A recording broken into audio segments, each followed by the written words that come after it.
Yan, palakpakan po natin si Lord ulit. And gusto lang po namin i-echo yung yung Adulting 101 na kumbaga mga nakaraan pa po namin ina-announce. We would like to invite lahat po ng mga young adult. Meron po ba ditong mga young adult? Yan. Nandiyan, nahihiya lang silang magtaas ng kamay. Yan. Kasi hindi naman po namin kayo papatayuin, pero we would like na i-invite kayo sa ating kumbaga event na mangyayari sa April 5. Sa Sabado na to, yan, Saturday 5:30 p.m. Kumbaga, ang very goal nito is for us na mga young adult na ma-form and also ma-shape in biblical perspective kung paano natin nakikita yung career natin. Kumbaga, ang topic na pag-uusapan natin ay purposeful career. So we hope na lahat po ng young adult dito sa church natin ay makasama po natin sa ating Adult 101. Okay po ba yan? So if ever po na mag-join kayo, you can scan the QR code or later after po ng service natin, pwede tayong pumunta sa information booth para po magtanong paano makapag-register dito. Okay po ba yan? Pwede po ba nating palakpakan si Lord ulit? Para dito? Yan. And yan, before po ang lahat, ako po si Ron, one of the campus missionaries dito sa Every Nation Campus, May Kawayan. And ngayong Sunday po, nasa second week na po tayo ng series natin na Rhythms of Grace, wherein we're talking about yung spiritual disciplines. So last week, Pastor Eric shared about dun sa pag-give. Kumbaga, isa sa mga spiritual discipline na dapat yung Kristiyano ay kumbaga alam at ginagawa, una ay yung pagbibigay. Kasi katulad ng grace at provision na binibigay sa atin ni God, ini-image natin yung bawat, kumbaga yung pagiging generous ni God sa mga ibang tao. And yun po yung pinag-uusapan natin sa series po natin na to. And as we continue yung series natin, babalikan ko lang po yung sinabi ko sa Adult 101, no? Parang yung sinabi ko po na isa po yung event po na yun ay pag-shape or pag-form sa kung ano yung ginagawa nila. Alam niyo po, marami sa mga ginagawa natin sa life ngayon ay kumbaga bagay na makakapag-shape at nakakapag-mold sa kung sino tayo. Tama po ba? May mga ganun po ba tayong ginagawa? First po dyan is yung mga habit na usual nating ginagawa. Yan. Either bad habit man yan or good habit, pero kaya nga, dahil nga lagi natin siyang ginagawa, nagiging habit siya.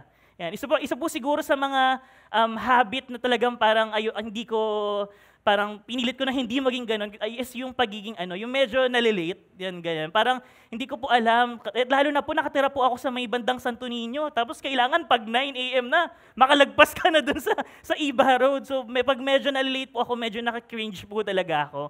Pero kumbaga, may mga good habit tayo, isa na po yun dyan. So minsan, ang good habit na ginagawa mo, pag-exercise, yan. So, yung mga ginagawa natin na yon ay nakapag-form sa kung sino tayo.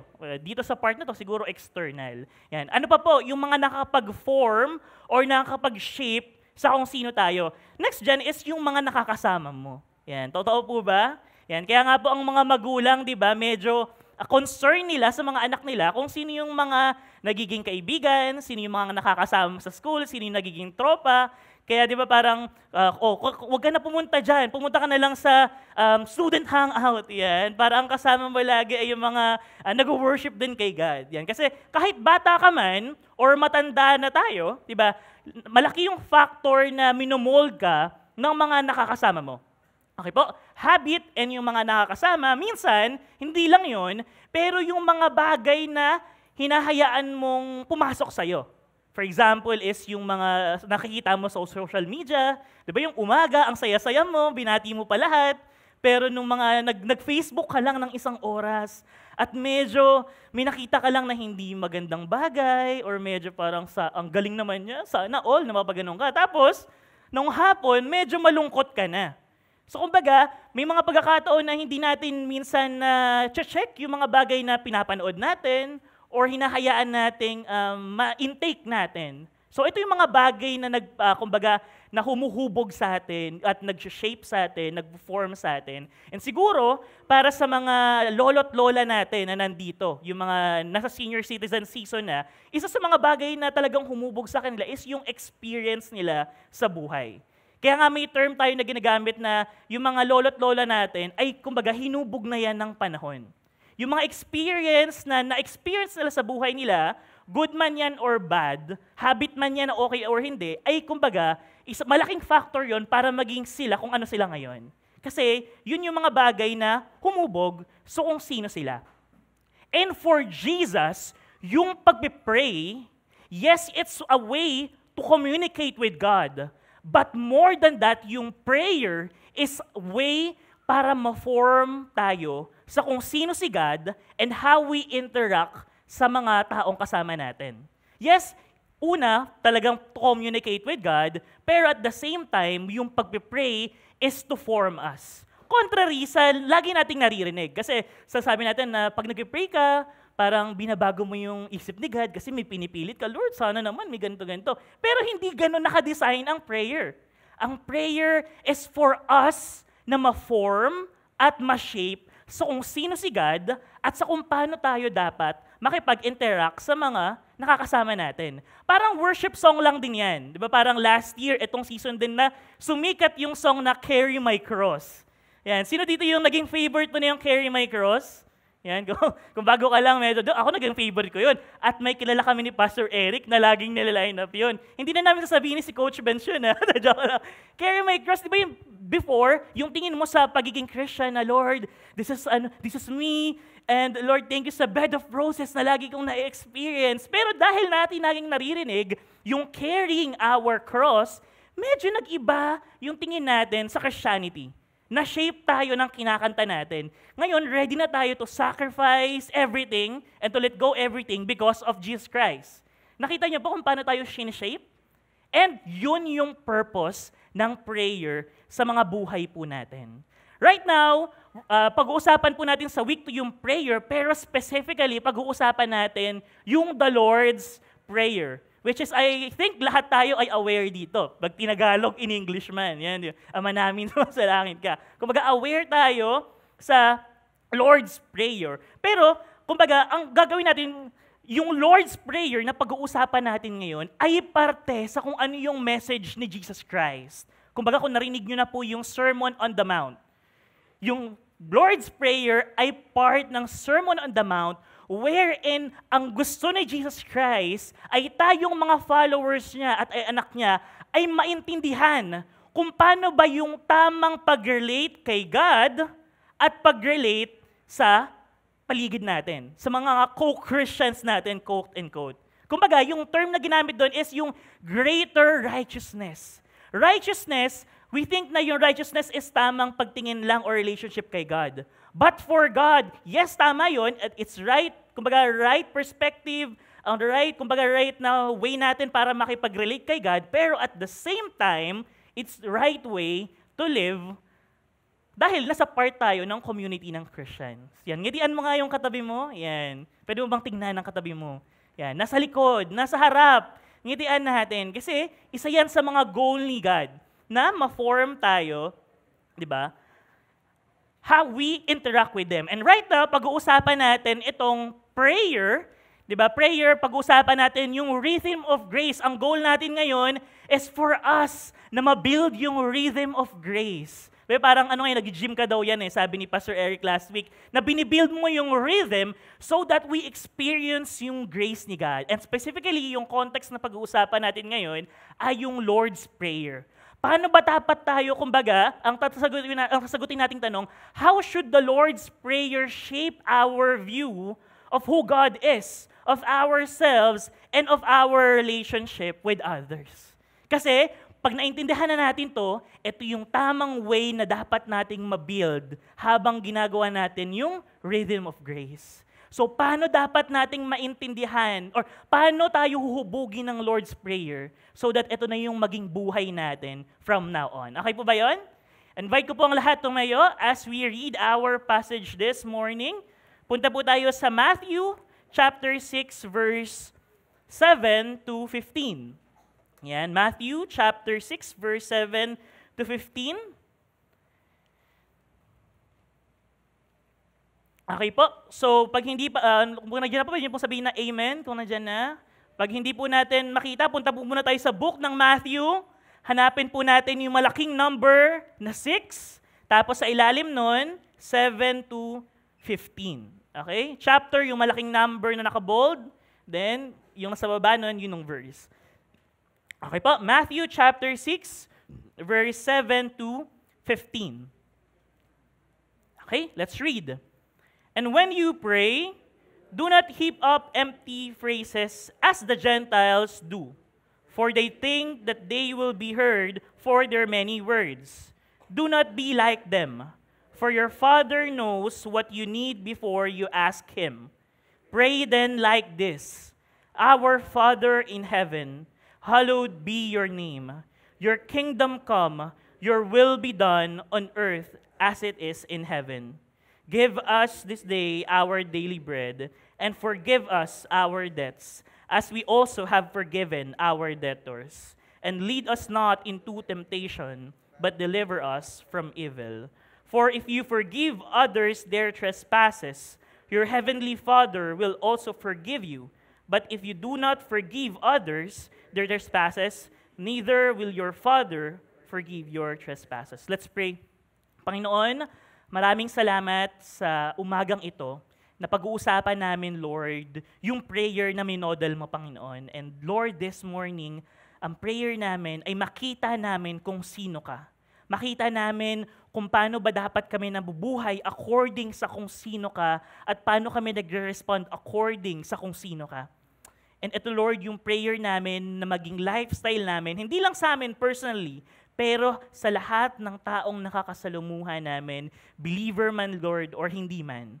Lord, we pray na itong morning na ito, ay yung spirit mo ay ma-empower kami to understand this. We thank you. In Jesus' name we pray. Amen. Yan, makaari na po tayong makaupo. Yan. Anuin ko lang. Alright. Sige, settle down na po tayo. Ayan. So, sino po dito yung medyo na yung parang na-look back ka sa prayer na Our Father in Heaven, hallowed be your name. Yan. Pero, kumbaga mapapansin po natin na siguro sa mga lumaki po sa Protestant tradition, sa Christian, na whenever tinitignan natin yung mga Catholics and praying for this, most of the time, ang nagiging reaction ay kumbaga medyo ang cringy, kasi parang may mga connotation pa na bakit na lang parang ganyan lagi yung pinipray nila. Pero makikita natin dito sa topic natin at sa prayer na there's something beautiful sa ginagawa nila. Katulad na po na pag-usapan natin, di ba, pag pinipray nila to, hawak-hawak pa nila yung kamay ng bawat isa. Kasi nga, it reflects the community, that's the very purpose of Jesus Christ. May mga pagkakataon pa daw po na kumbaga ng 100 years after mag-ascend ni Jesus Christ, ito talaga yung prayer na sinasabi nila every day kasi it's performative. Hinuhubog sila nito. Pero again, yung warning na nabasa natin, na yung hope, ay yung pinapakita ng Jesus Christ dito, sana hindi ito maging parang empty words lang. That's why ito yung pag-uusapan natin this morning. And first part muna tayo, ano sabi dito? Pray then like this: Our Father in heaven, hallowed be your name. Your kingdom come, your will be done on earth as it is in heaven. Ngayon, makikita natin yung first part ng introduction dito ni Matthew ay very important because sinaset dito ni Matthew yung tinatawag nating identity-shaping prayer. For us here sa Pilipinas, at siguro family-oriented na mga Pilipino, hindi na mahirap sa atin tignan na si God ay ang ating Ama. Okay? Pero in their culture, sa Jewish culture before, hindi siya ganun sa katulad natin ngayon. Kaya kung ano yung ginagawa dito ni Jesus, Jesus is inviting those people na ipag-pray yung prayer na to at yung maging identity nila ay kumbaga katulad ni Jesus Christ. Na katulad ko na si God ay Father ko, I am inviting you na maging ganito yung pagtingin nyo kay God. Na maging ganito yung way nyo para mag-pray. Kasi kumbaga, it's very important na kilala natin yung pinagpe-prayan natin. Diba, minsan may magkakataon tayo na, ano ba itong pinagpe-pray ng kasama ko? Parang, o ikaw mismo, parang hindi ko na, ano ba to? Parang minsan naging tropa. Minsan si Kuya Lloyd naman, minsan natawag akong, Lloyd, we're praying. kasi medyo mag-sing ng pangalan, Lloyd tsaka Lord. Minsan, may mga pagkakataon na hindi natin kilala yung pinag-pray natin. That's why Jesus is in-emphasize niya yung bagay na to. Na yung identity natin, nagpe-pray tayo kay God na tatay natin. And sa ganitong lente, gusto ni Jesus Christ na mag-pray tayo. Throughout, ito pong goal natin, that throughout, pag-uusapan natin later, ang goal ay gagamitin natin yung lente na si God yung tatay natin, and we are praying to our Father. Our Father in heaven. Makita po natin dyan na even God is in heaven, there is this intimacy that we can call our Father in heaven. Yun po yung gusto ni Jesus Christ na maging, kumbaga yung relationship na meron tayo when we pray. It's not just transactional, but it's a relationship with God, our Father. Ano po sabi niya dito? Our Father in heaven, hallowed be your name. Nung bata po ako, kumbaga kinakabisado ko po ito, may mga kanta pa, di ko maintindihan yung hallowed, parang hollow blocks, mga ganun, hallowed. Pero sa ibang translation, pwede po nating basahin to that our Father in heaven, may your name be treated or may your name be recognized as holy. Okay? So hindi po ibig sabihin, kumbaga, ito yung prayer ni Jesus Christ, pero hindi ibig sabihin nito na hindi kasi holy yung name ni God. We know na yung name ni God ay holy, pero si Jesus Christ ay nasa panahon at nasa mundo nung time na yun, wherein yung name ni God ay dinidisrespect at hindi ino-honor. Makita natin, in our story, sabi nga, si God na nag-create ng lahat ng bagay sa mundo, di ba? He desired na yung name niya ay ma-relate sa creation. Kaya nga tayo ginawang imahe niya. Di ba? Na tayo yung nag-represent kay God sa creation. Pero anong ginawa ni Adam and Eve? Medyo tagilid. So after ng years before, si God naman tumawag naman ng nation para, kumbaga, ampunin at maging representative niya sa buong mundo. Which is, yung tinawag ni God si Moses, okay, sige, you are my people now. I desire that my name ay nakalagay sa kung sino kayo. So, kumbaga, itong Israel, they were representing God. But nakita natin through the history na dahil sa kakulitan ng mga Israelites, na dahil sa medyo pasaway na ugali nila, na mas pinipili nila sumamba sa ibang Diyos, at dahil doon, may consequences, pinasakop sila ni God sa mga iba. Kumbaga, ito yung consequences na nangyayari sa inyo. At yun yung reason, bakit ganito yung tingin ng ibang nation, and even sa kanila kay God. Sabi nyo, yung God nyo yung nag-create sa mga ganito, bakit ganito? Bakit parang ang weak nyo? Bakit parang ang weak ni God? Bakit parang yung mga sumusunod sa inyo parang basta makasunod lang at kumbaga wala naman, parang ano lang. So ganun yung nangyayari nung time na yun. Diba, parang ang hirap, para tong kumbaga para siyang pastor's kid.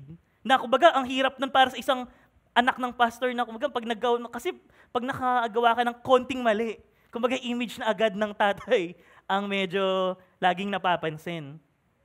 Pero para kumbaga yung gravity nito is parang katulad din sa panahon natin ngayon, 'di ba? Ang hirap kumbaga mapahiya at kumbaga put to shame sa social media season sa panahon natin ngayon. Parang konting pagkakamali mo lang, cancel ka agad. Parang konting pagkakamali mo lang, wala na agad yung pagkatao mo. And yun yung exactly nangyayari nung panahon ni Jesus Christ. Sira yung pangalan ni God. That's why, yun yung very prayer ni Jesus Christ dito. Yung, may your name be treated and may be recognized as holy. As we pray, di ba, parang, I hope that this is our desire in our lives right now. Kumbaga makita natin sa panahon natin ngayon, hindi lang sa panahon nila, na may pagkakataon na makita natin, hopefully hindi dahil sa buhay natin, no? Pero medyo iba yung tingin nila kay God. Na parang, yan ba yung God na sinaserve mo? Ganito yung ugali mo? May mga ganun. Or minsan, hindi naman agad-agad dahil sa'yo. Pero kumbaga, sa mga nangyayari sa mundo ngayon. And this is Jesus Christ's desire. Na as we pray to God, ito yung makita natin, that ang prayer natin, may His name be recognized as holy. May His name recognized as, may your name be recognized as holy, as I carry your name. As I carry your name bilang anak mo. Na pumupunta ako sa trabaho ko, Lord, may I carry your name. May they recognize your name as holy habang ginagawa ko sa trabaho, sa school, yung mga bagay na meron ako, Lord, I hope na makita na kanila as holy. Sabi nga dito, may the unique and one only status kung sino si God and yung purpose niya ay ma-restore sa mundo. I hope na yun po yung prayer po natin. Ano po yung next? Your kingdom come, your will be done on earth as it is in heaven. Your kingdom come, your will be done on earth as it is in heaven. So again, hindi na po natin aalisin. Yung lente natin sa mga susunod is because we are God's children and because we are God's representative. Okay po? So, to pray your kingdom come, your will be done on earth as it is in heaven, it's as if na ang pinag-pray natin dito is kumbaga yung through us, ma-represent natin yung rule ni God sa kung ano ba talaga to. Kasi kung tingnan natin, paano ba yung itsura ng your kingdom come? Yung picture ng your kingdom come is when a certain people ay ginagawa kung ano yung rule sa kingdom na yon. So hindi natin masasabi na your kingdom come in this specific place, tapos hindi naman yung mga principle ni God yung nangyayari. So that's kumbaga yung an explanation. Ano ba yung ibig sabihin ng let your kingdom come, let your will be done? Na yung paghahari ng Panginoon natin, na yung desire niya ay yung maging desire natin. Hindi lang ng sitwasyon, pero even tayo, maging desire natin. Again, as His representative. Alam niyo po ngayon, malapit na po yung election. Kumbaga, sino po sa inyo dito yung naniniwala na in this season, na malapit na election, ito talaga yung time where we need to pray that, Lord, let your kingdom come, let your will be done. Sino po ba? Ay, parang wala po atang naniniwala. Meron po ba? Pwede mo marinig ang amen nyo?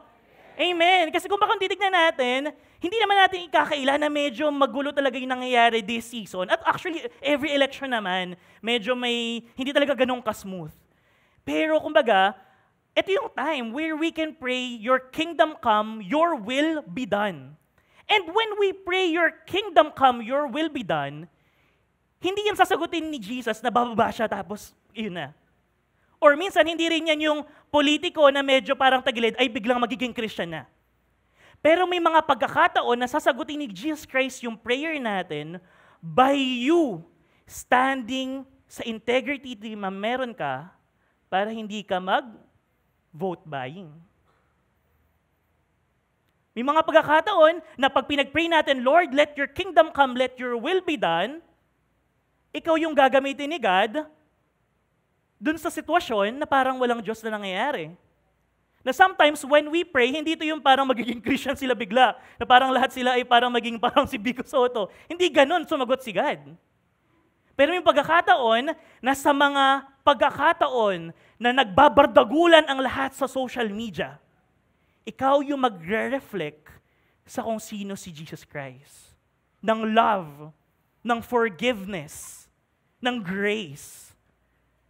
Minsan ganun sasagot si God. And I hope na maging prepared tayo to follow Jesus Christ.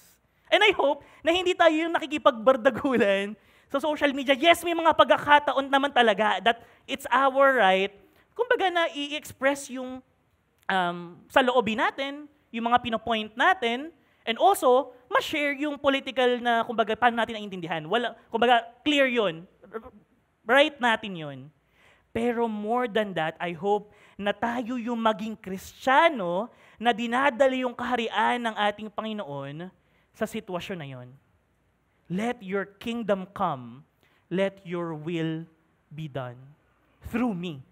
I hope na yun po yung maging prayer natin. The first part of the Lord's Prayer is a cry for God's character to be honored, His kingdom to be revealed, and His will to shape the world, starting with us. Hindi yan with me, pero with us. Tingnan mo ulit yung katabi mo. Yan. Sabi mo, magkasama tayo dito. Sabi mo naman, magkasama. Buti nga hindi ko po kayo kanina pinaghawak-hawak ka ng kamay kasi medyo dahil nag-COVID, medyo ayaw na pumapero. Kumbaga, dapat si Coach Bench kahapon sa youth service, pinaghawak-hawak niya ng kamay. Yan. Pero kumbaga, yung mga kasama yan, kasama na tayo magkakasama dito to let the kingdom of God reign. Okay po? So again, and to honor His kingdom to be revealed and His will to be shaped the world, starting with us. Diba? So yung prayer na yon is focus kay God. Na from self-focus, sinuturuan tayo nung prayer na yon na maging God-focus. Na from control, na Lord, this is my way. I did it my way. Sabi nga sa kanta. Pero, to trust God. Kasi na-address muna natin si God eh. Na yung will niya, kalooban niya at kaharian niya, yung mangyari sa prayer natin at mangyari sa labas. From earthly desires to eternal priorities. Ganon tayo hinuhubog when we first acknowledge who God is and His will. Do our prayers reflect a heart that enthrones God? Kamusta yung pagpipray natin? Siyempre, alam ko naman po na nagpipray tayong lahat. Pero kamusta po yung pagpipray natin? Ine-enthrone ba natin si God? Una ba natin siyang ine-enthrone? Yung desire ba natin ay yung mangyari yung desire natin? Or medyo nagiging genie muna si God sa simula? Na Lord, may gusto po akong gawin, may gusto po akong makuha. At ito po ang kailangan ko, Panginoon.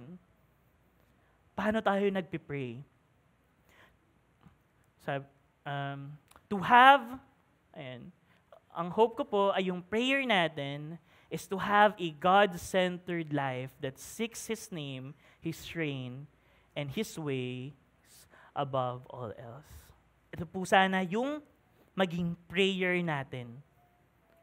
Acknowledging who He is and His reign sa mga buhay po natin. Okay po ba yun? Amen? Amen po. Next part naman po, yan. Basahin ko lang po. Give us this day our daily bread, and forgive us our debts, as we also have forgiven our debtors, and lead us not into temptation, but deliver us from evil. So makita natin dito yung first half ng prayer, we talk about God, because that's our priority kung sino si God. But ito, di ba? Pero pag-usapan din natin, kumbaga, alam ni God na may concern din tayo. And makikita natin sa first part dito, sabi dito, give us this day our... Sino-sino dito yung masaya na concern din ni God, yung provision na meron kayo, yung pagkain na kakainin nyo. Yan, na kumbaga, concern ni God kung saan ba sa McDo ba mamaya?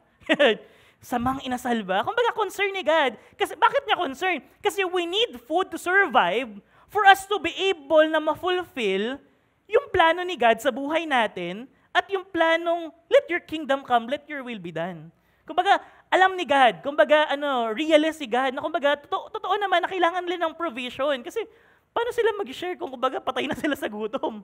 Diba? And concern ni God yung provision na magsusustain sa atin. And ang una dito, sabi dito, give us this day our daily bread.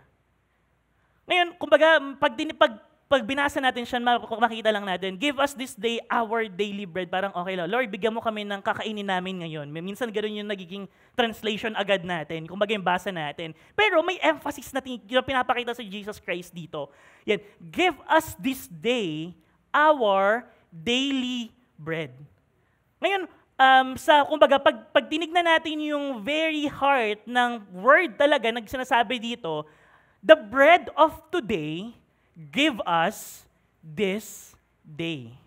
So there is something about doon sa word ng daily bread na hindi lang siya yung basta yung bigyan mo kami ng kakailanganin namin ngayon. Pero may sinasabi si Matthew dito about the daily bread that we need kumbaga yung idea of just something for today. Yung for today na, Lord, yung kakailanganin ko lang for today, ibigay mo sa akin, Lord, yung bagay na yon. Okay, so makikita natin dito, itong prayer to is not asking for a monthly supply. Diba? Kasi minsan prayer natin, Lord, kailangan ko ng pang-isang buwan supply para kailanganin kong i-express ang kingdom mo. Diba? Or hindi to yung prayer para kumbaga na set up for life na, Lord, alam ko naman na mahal mo ko, so for the future, yan, gawin na natin yung mga bagay na to, pang matagalan na. Ganun, parang magpapaload ka, pang isang buwan na. Ganun. Diba? So, kumbaga, hindi rin to yung prayer na, Lord, punuin mo to para wala na akong isipin sa mga susunod. Diba? Hindi ito yung prayer niya. Pero there is something about this prayer sa idea of, Lord, yung kailangan ko at this very moment. Lord, pwede mo bang ibigay? Kasi may pinipicture si Jesus Christ sa story dito. Sino po dito yung, alam niyo yung kwento nung yung Israel, kinuha sila ni Moses out of slavery sa Egypt, tapos nasa desert na sila, tapos ngayon, walang pagkain, ubusan na sila ng pagkain. So lahat sila ay, ano ba to, mas okay na naging slave na lang kami sa Egypt kaysa mamatay kami na nagugutom dito. Grabe, no? Grabe sila kay Lord. Diba? Pero anong ginawa ni God sa kanila? God provided a hamburger. Joke lang. Joke lang. God provided a manna. And alam natin yung story na yon na yung manna, ang sabi sa kanila, okay, eto guys, sabi ni Moses, ang sabi ni Lord, kumuha lang kayo ng kakailanganin nyo lang for that specific day. Okay? Na huwag kayong dumoble, basta yung specific day. Kasi kumbaga, araw-araw naman magpo-provide si God. So kung ano lang yung specific na kailangan nyo for this specific day, kunin nyo na yon. So may iba na kumuha lang talaga for a specific day, may iba kulang yung nakuha, may iba sinobrahan, pero ang nangyari, after that day, kung ano yung na-experience ng sobra at na-experience ng kulang at ng sapat, same-same lang sila ng nakuha. Kumbaga, sapat-sapat lang sila ng nakuha lahat. So, ano yung gustong ipakita ni Jesus Christ dito? Ang gustong ipakita ni Jesus Christ dito is yung dependence on Him in the aspect of provision. Na Jesus Christ, kumbaga, wants us to imagine ourselves as being so of the moment that all I want to focus on is just what I need right now. Kasi there is something, di ba, makikita natin doon. So, kumbaga yung focus nito is on I just need right now. Kumbaga, ano yung kakailanganin ko for today. Na parang sabi sa ng mga ibang mga Bible scholars, na gustong ipakita ni Jesus Christ sa mga disciple niya kung paano ba dumepende kay God na parang isang beggar.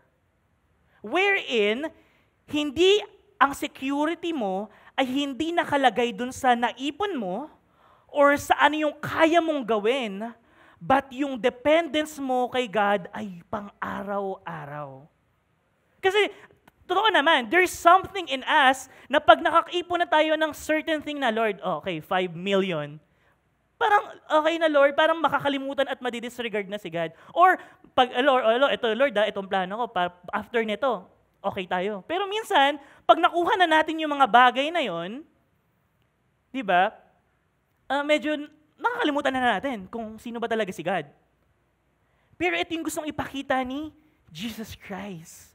Na yes, pwede mo namang ipag-pray yun, yung mga for security sa future, pero the very heart of Jesus Christ here is yung dependence natin kay God. Na parang beggar na nakarely ka kay God na dun lang sa kung ano ibibigay ni God. Kasi it will shape something in us na total dependence kay God. At yun yung gustong ipakita dito ni Jesus Christ. That as we pray, yes, we can pray for the things na kailangan natin. Pero Lord, turuan mo ako, i-shape mo ako na mas magdepende at mas mag-rely sa'yo na Lord, kung ano lang yung kailangan ko in life. And to obey you, Lord, may you provide those things. And kung may bibigay ka man na mas greater doon, that's a bonus. But Lord, right now, I am positioning myself sa total dependence sa'yo. Na yes, Lord, please provide for me. Pero Lord, ang mas gusto ko ay hindi yung bagay na ma-receive ko, pero yung makikreate na dependence sa puso ko. Yun yung gustong ipakita dito ni Jesus Christ. And I hope na yun din yung mga heart natin whenever we pray. Kasi sobrang gracious naman talaga ni Lord. Pwede natin ipag-pray yung mga bagay na gusto natin. But sometimes, nakakalimutan natin that what we need is total dependence kay God. So binabalik tayo doon ni Jesus Christ sa ganong attitude. Give us today our daily bread. And next, makikita natin, and forgive us our debts as we also have forgiven our debtors. So what Jesus is doing here, kanina, si God and community. Okay, greater righteousness. How we relate to God, how we relate to other people. And paano pinapakita dito ni Jesus Christ? Pinapakita niya, actually, pag tinignan natin yung buong message ni Jesus Christ, it's all about the centrality of forgiveness in His ministry. And kumbaga, ano yung kine-create niya, ano yung gusto niyang ma-form dito, is yung mga community of followers na susunod sa Kanya, na ma-create yung heart of forgiveness sa puso nila. Ngayon, pag tinignan po natin, no, and sabi dito, and forgive us our debts as we also have forgiven our debtors. So yung ginamit dito ni Jesus Christ na term sa sin, kasi sa ibang translation, and forgive us our sins as we have forgiven those who sins against us. Pero there's something about this debt na gustong ipakita si Jesus Christ. So, in layman's term, parang ganito yan. Pag umutang ako kay Ralph, technically, may utang ako kay Ralph. Okay, so ang bilis lang no? Yan. Pero tayo, dahil we are created in the image of God, when I wrong Kuya Bench, I am indebted hindi lang sa kanya, pero kay God. So yun yung pinapakita dito ni Jesus Christ. That when we wrong, kumbaga, wrong someone, in-owe din tayo kay God. Because, representative niya yun. Okay, medyo malawak lang yung topic na to at hindi natin, kumbaga, iisa-isahin. Pero yun yung gusto ni Jesus Christ na makreate sa mga followers niya. Yung forgiveness. Ngayon, ano yung gusto kong i-point dito? Sabi dito, yung forgiveness or yung forgive, may term sila dito na tinatawag na aphiemi. Yung aphiemi means to let go or to release. So whenever may kunyari, inaway ko si Kuya Bench, di ba?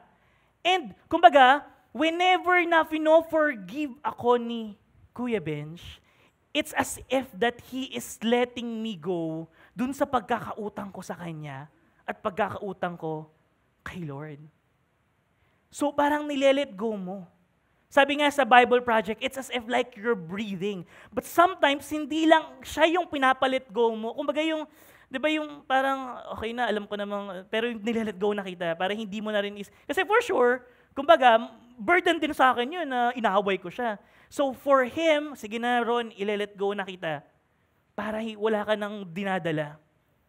It's about forgiveness. And at the same time, for sure ako that as Kuya Bench let go of me, may something din in his heart na nale-let go. Actually, the picture of forgiving is, kumbaga, ito yung, kumbaga, si Jesus Christ, di ba sa ministry niya, he is forgiving yung mga captive, yung mga may sakit, yung mga oppressed. That's the picture. Bakit? Kasi, whenever we don't forgive someone, there's spiritual thing na nangyayari na nagkakadelet, ano bang term, delet, mali pala yung derecho-lecho, no? Pero kumbaga yung nagkakabaliw-baliw na lahat. Nagkakaaway-away, nagkakasira-sira yung church, nagkakaganto-ganito. And that's because, hindi yun yung design ni God. But when we forgive, when we let go, we are inaano natin yun. Una, pinapakawalan natin yung sarili natin. And also, we are obeying God. Parang yung, di ba, parang ito yung gustong i-create ni Jesus Christ na community sa panahon nila. Parang yung parable lang din ng unforgiving servant. Di ba, si servant, may utang siya sa master na sobrang laki, parang 100 trillion, tapos sige na nga, okay na yan. Pinatawad na siya. Tapos itong si servant, may nangutang pala sa kanya, tapos 15 lang. Tapos pinakulong niya. So, ang gustong i-point dito ni Jesus Christ, if kayo, na sinasabi niyong anak kayo ng Diyos at finorgive niyo itong kapatid niyo at hindi niyo ito sinasabi niyo anak kayo ng Diyos at finorgive kayo ni God. Tapos hindi niyo ma-forgive yung isa't isa. Baka hindi niyo nagigets kung ano yung gustong sabihin ni Jesus Christ. Again, forgiveness is not same with reconciliation. Okay? So, ibang topic yun, pag-uusapan natin sa iba. But what Jesus Christ wants to create this is the forgiveness. Kasi, through that, doon nawawala kumbaga doon yung community ni Jesus Christ ay nawawala. And katulad ng pagpapatawad sa atin ni God, we hope na ganun din tayo sa mga kapatid natin. Yes, it's not easy. Totoo naman, hindi siya madali. Mga pagkakataon na buong buhay talaga nating gino-journey yung pag-forgive. Pero for Jesus Christ, still it's possible to forgive. Because God forgave us.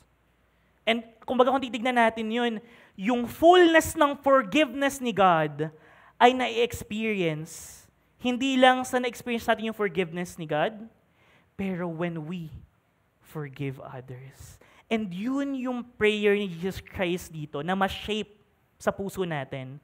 Paano? Kasi, pine-prepare tayo ni God na kaya may ganito sa prayer, kasi for sure, as nasa community tayo ng believers, at pag pumunta tayo sa mga trabaho natin, may mga community din doon, at for sure, ma-offend ka. So Jesus Christ is preparing our hearts na ready mo na ma-offend ka. But whenever ma-offend ka, forgive. Kumbaga, this is, again, hindi madali, pero ito yung pag-shape sa atin ni God na I hope na ma-produce sa atin. Okay? And the fullness of forgiveness experience, not only by receiving God's forgiveness, but also by becoming an agent of forgiveness. Kumbaga, doon natin ma-experience yung fullness nun. Okay? And last part, sabi dito, and lead us not into temptation, but deliver us from the evil one. So again, parang pag ginignan natin to, paano ba to? Parang si God ba ay ng tetem? Parang paano to? Parang una, may mali ng connotation agad yung temptation. Pero ano ba to? Parang lead us not into temptation. Si God ba ay nasa habit ng pag-tempt sa mga anak niya? Yan. Pero again, clear natin sabi sa James, si God ay hindi ng tetempt kasi hindi siya matetempt para mang-tempt. Kasi Diyos siya. Okay, so there is something in that term or the word na ginamit dito na yung temptation means peirasmos, which means to test, to reveal what is true about someone or something. So, kumbaga, para tong teacher mo. Yung teacher natin sa school ay hindi naman tayo niyan tinetest para bumagsak naman tayo. Kumbaga, I think walang ganong teacher na parang gusto ka lang na ipahiya mag-test. No, ewan.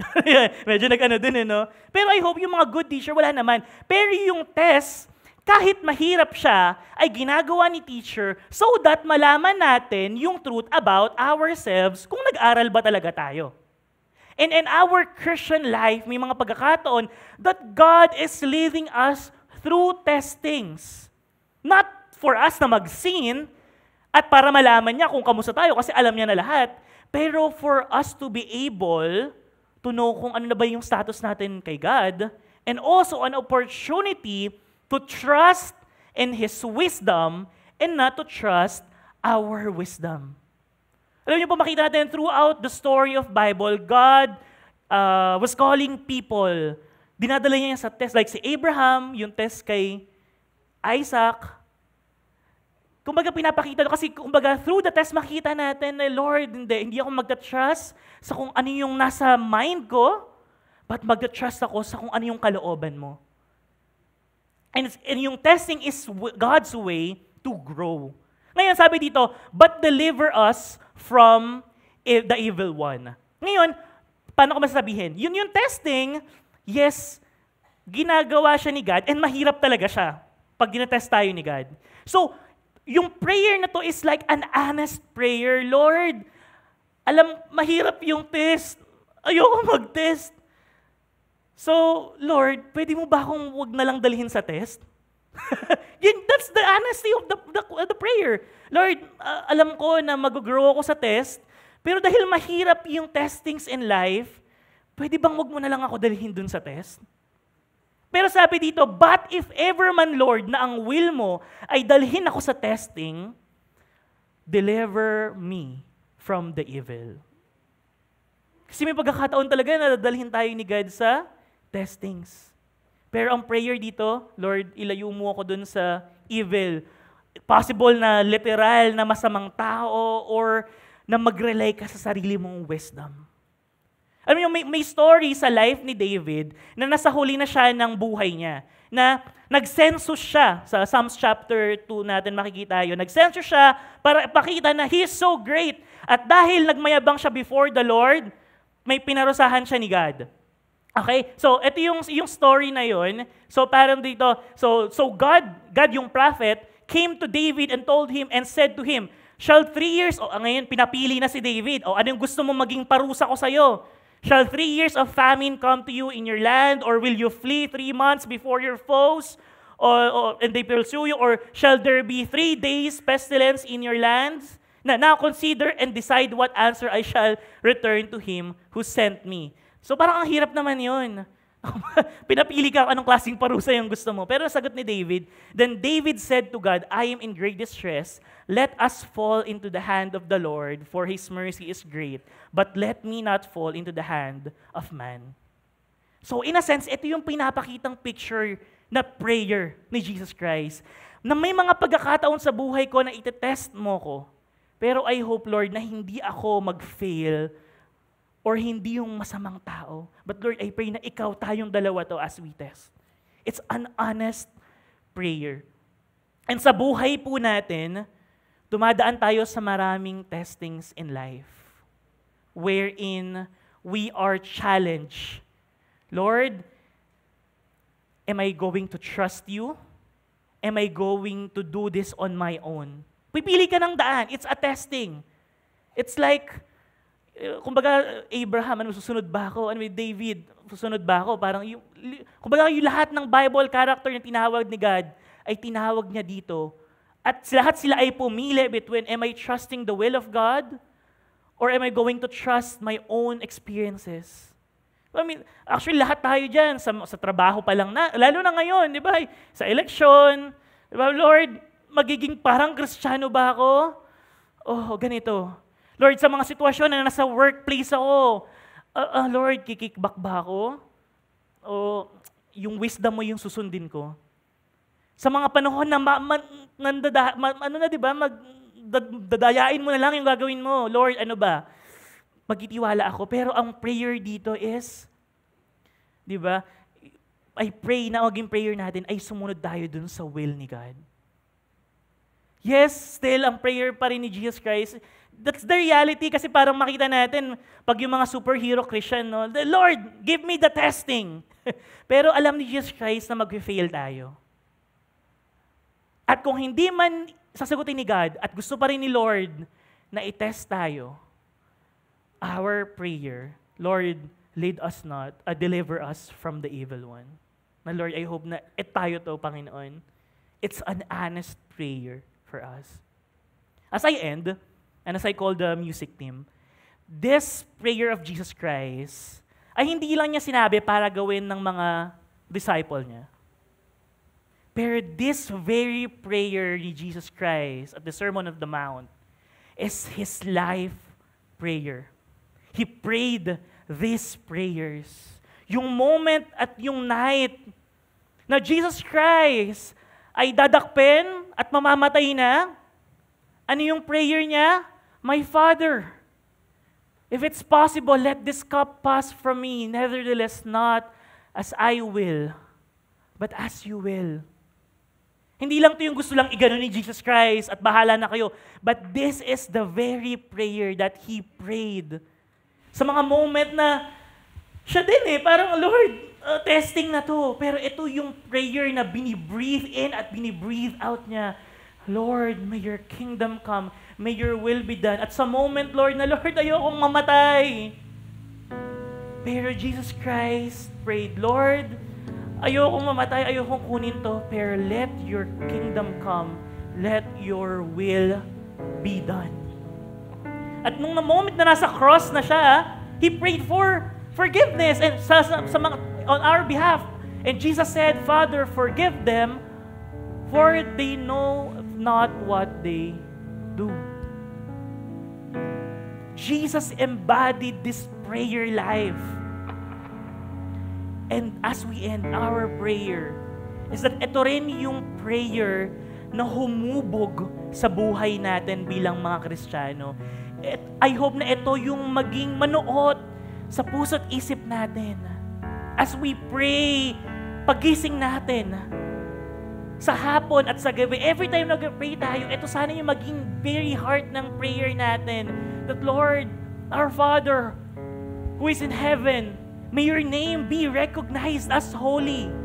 May your kingdom come. May your will be done on earth as it is in heaven, Lord. As I represent you, God, Lord, may your rule, your kingdom, ito sana yung magawa ko. And Lord, please provide for us. Give us today, Lord, our daily bread. But more than that, Lord, create a dependence, Lord, sa'yo. Na makita ko na yes, kailangan ko ng mga bagay nito, but more than that, ikaw yung pinakakailangan ko. Lord, create a heart that forgives in me. Kasi pinatawad mo ko. And Lord, sa mga moment that I am in the face of testings, ng mga pagsubok sa buhay, Lord, sana walang testing, but if may testing, Panginoon, deliver us from the evil one. That's the Lord's Prayer. And I hope natin as one church, as a community of believers, ito yung makreate sa atin na prayers. Can I invite everyone to stand as we respond in prayer? Lord, maraming salamat sa pagkakataon na makita namin yung very heart mo through this prayer. Lord, we are humbling ourselves to you right now. Lord, our prayer, ma-recognize ka namin of who you are at mabuhay kami according sa kalooban. We thank you, God. In Jesus' name we pray. Amen. Let's worship God. Faithful then, faithful now, faithful always. Faithful then, faithful now, faithful always. Faithful then, faithful now, faithful always.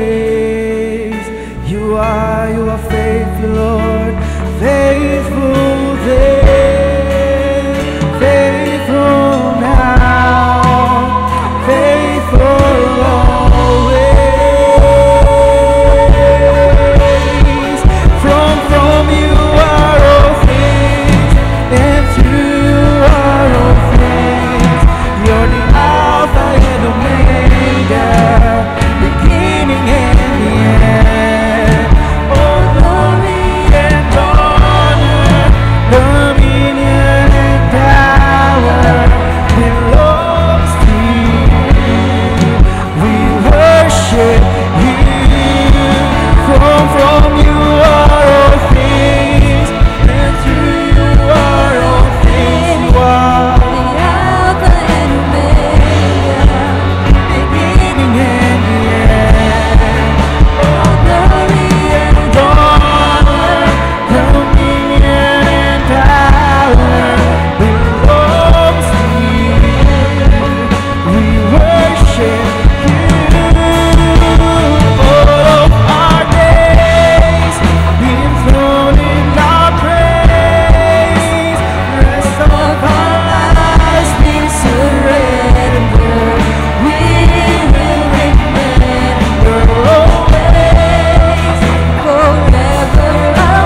kingdom.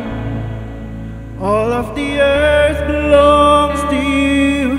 Bow down to no one else but you. Till every tribe, every nation bow down to no one else but you, Lord. Faithful then, faithful now, you're faithful always. You are faithful, Lord. Faithful then, faithful now, faithful always. From you are all things, and through you are all things. You're the Alpha and Omega, beginning and the end. All glory and honor, dominion and power belongs to you. We worship you. From you are all things, and through you are all things. You're the Alpha and Omega, beginning and the end. All glory and honor, dominion and power belongs to you. We worship you.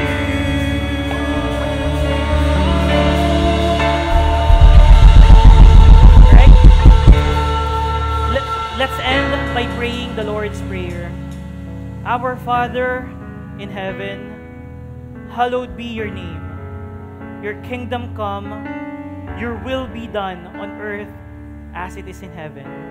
Give us today our daily bread, and forgive us our debts, as we also have forgiven our debtors. And lead us not into temptation, but deliver us from evil. Amen and amen. Palakpakan natin si Lord. And thank you po for joining our 10 a.m. service. And kita-kita po ulit tayo sa next week. Thank you po. And also para po